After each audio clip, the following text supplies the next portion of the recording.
that wonderful, wonderful presentation. Very thorough. Love the quotes.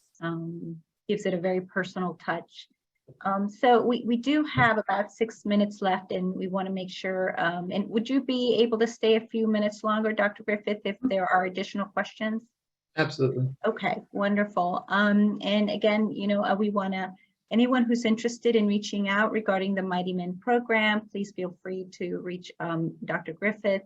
We can put his email in the chat to email him, or you can always reach out to us and we can provide that information. So let's open it up to the to our participants. Are there any questions? Feel free to place it in the chat or share it or speak. Unmute yourself and you can share your question. We do ask that you please not provide any personal information, as this is being recorded. And in prostate cancer, it can be, there may be you know, personal questions related to the topic. So so please, we are open to questions.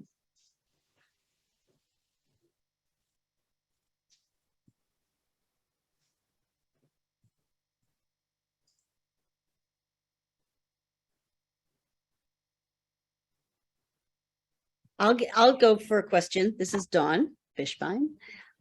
So I know that you've really focused on, and much of your research focuses on men and Black men in particular.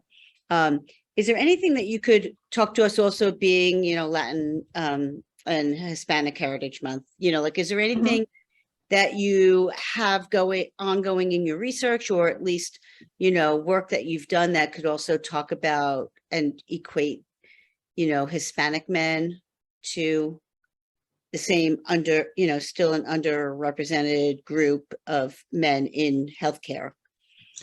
Yes, so actually we've done this similar formative work, and because of COVID, we weren't able to actually roll out the actual study, but we found a lot of similar parallels to the ways that Black men and Latinx men think about health and manhood. One of the slight differences was the men that we had talked to, and this was largely a Miami-based, largely Latinx men of Cuban descent, talked more about the family orientation, more than the faith orientation. So for Black men that we talked to in different spaces and cities where I've been, for a lot of men, their faith was sort of the anchor of defining sort of who they were as men, and that was what they learned through their faith tradition was really the foundation that shaped the way that they thought about what it meant to be a man, what their responsibilities were, and so forth. For Latinx men, it was really more replacing to a degree that with their family orientation was really central to their identity and to the way they saw themselves. And so we've included, when we do the tailoring part of this, we base it on these kinds of ideas and ideals.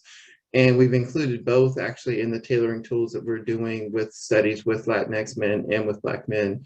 And we'll just see, you know, part of this is how high or low they are on those different things as individuals, because we don't want to, even though these are sort of broad sort of ideas, part of the way that we do the work is to recognize that each individual is different. And so we've got to ask him what his thoughts are about the way that he sees himself. And so part of this is providing a context for being able to do that kind of taking that information from men and then feeding it back and tailoring it to them as individuals. Okay. Thank you. So we do have one comment in the chat. It says, excellent information. Would recommend that this presentation be repeated multiple times. So that was from Thank you, Dr. Edmonds. Did we have someone who wants to ask a question? Hi, Florencia, can I ask a question? Of course, of course. Yes, so this is Bernard Quabiado from Howard University. Thank you very much for a very instructive presentation. I have a question regarding the heterogeneity of the Black population in the US. I'm of a recent West African migrant to US, and you know, every time we go to hospital, we all put our name, we are stratified into African American and Black. Now, as you rightly put it, there are some unique differences and challenges that we face. And I was wondering, how can we begin to, stratify Blacks into different, ethnicity, not ethnicity, but, Eastern diaspora, from Africa, from West Africa, from Caribbean, Yeah. so we can really begin to address the issues that are unique to these populations. Yeah, and I think for me, that's one of the things that drew me to moving to this area, is to start to be able to do that work, to be able to explore that.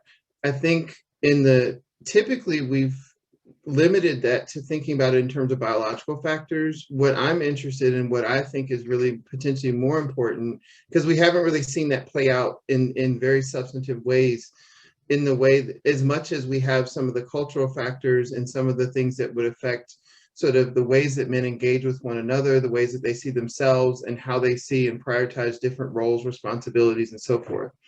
So I think some of it is just starting to collect that information and do that work, to talk to men, to characterize that, and then to work with them to figure out how do we need to put that into messages with Black men around these kinds of things.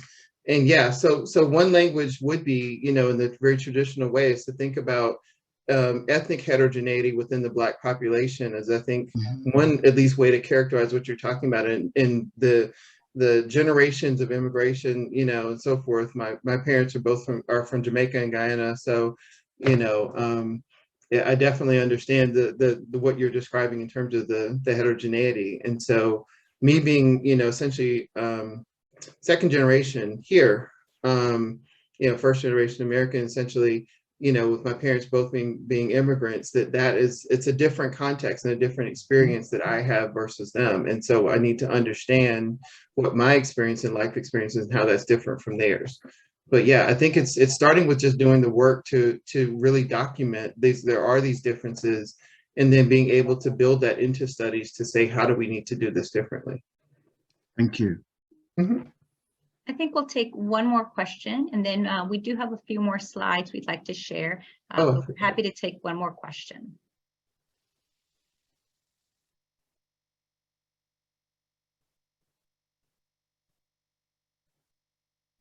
Okay, well, thank you everyone for your participation. Please stick around. We have a few more slides. And Dr. Griffith, thanks again for your wonderful presentation. And we do hope that you will, we can call on you again for another, to do another presentation. So Yes, thank you.